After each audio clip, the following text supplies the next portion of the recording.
என்னோட கையில் வச்சுருக்கக்கூடிய இந்த செடியோட பெயர் என்னன்னு உங்களுக்கு தெரியுமா? தெரிஞ்சால் கமெண்ட் பாக்ஸில் பின் பண்ணுங்கள்.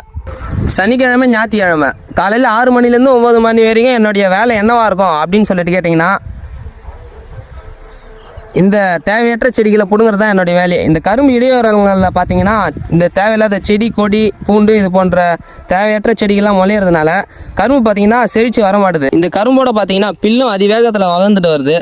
அந்த பில்லு அழிக்கிற விதமாக நாங்கள் களைக்கொல்லி அடித்தாலும் முழுமையாக தீர்த்து கட்டிடலாம். ஆனால் நாங்கள் அதை பண்ணல. என்ன காரணம்னு கேட்டிங்கன்னா, அந்த பில்லை அழிக்கிற விதமாக நாங்கள் களைக்கொல்லி அடிக்கிறது மூலியம் இந்த மண் வளம் பார்த்திங்கன்னா ரொம்பவே கெட்டு போகுது. மண் கெட்டு போகிறத திரும்பி மீண்டு கொண்டு வரதே ரொம்ப ஒரு பெரிய கஷ்டமாக இருக்குது. அதனால் நாங்கள் என்ன பண்ணுறோன்னா, நாங்கள் வச்சுருக்க மாடுகளுக்கு இந்த பில்களுக்கு அறுத்து கொண்டு போய் போடுறது. பார்த்தீங்கன்னா உங்களுக்கு ஒரு கேள்வி இருக்கும், ஏன் ப்ரோ உங்கள் கூட கூலி ஆட்களை வைக்கிறது மூலியமாக உங்களுடைய வேலை குறையுமே அப்படின்னு சொல்லிட்டு.